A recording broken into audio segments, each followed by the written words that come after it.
Captain Steve Smith, Vice-Captain David Warner and opening batsman Cameron Bancroft have been expelled from Australia's current tour of South Africa for their involvement in the scandal that has hogged the headlines since Sunday. Clark, one of the mainstay quicks of the Ricky Ponting captaincy era, said the infamous incident will always be with him, but forgiveness from the public needs to be part of the process. Clark said he was concerned for their mental well-being. Steve Smith arrives with teammates at the Cape Town International Airport ahead of the flight to Johannesburg. Source: AP. They will be remembered for this their whole lives. The punishment is already there.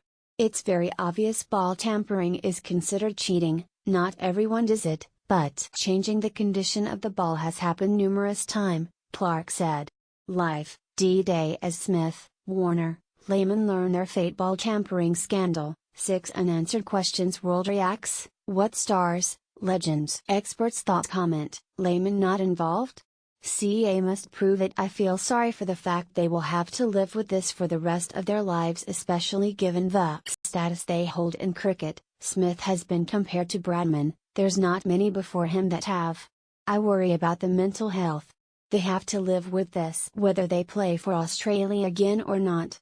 Yes, they have to be punished, but there is a human side. They must be monitored.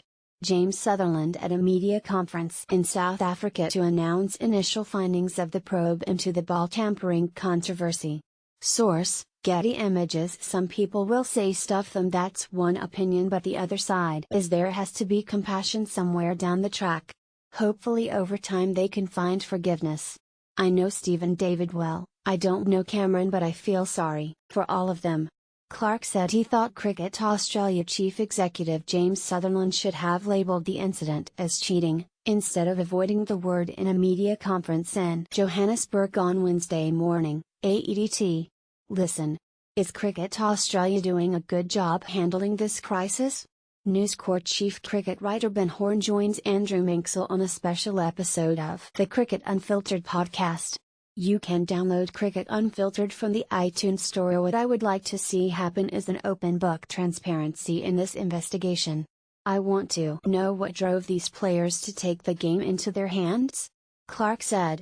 It was predetermined they would do something illegal. I want to know how you get to that point. Why did they think this was acceptable, and how did they think they would get away with it? No one can comprehend how you get to this point. Clark also said that coach Darren Lehman, who has avoided any penalty to this point, needed to take responsibility. Former Australian Test batsman Adam Burgess said it was genuinely possible coach Darren Lehman and other players did not know about the ball tampering plans. The fallout from the ball tampering scandal continues.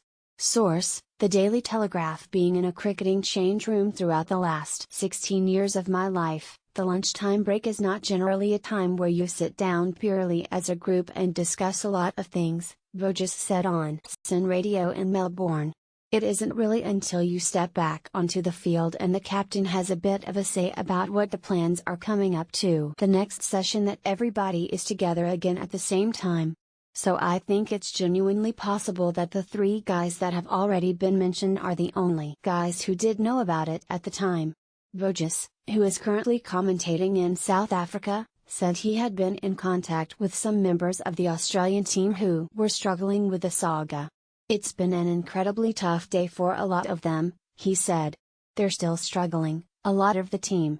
You can't go to bed one night and wake up the next morning and it's all gone, so they're still living with this at the moment. The latest sports news, in your inbox daily.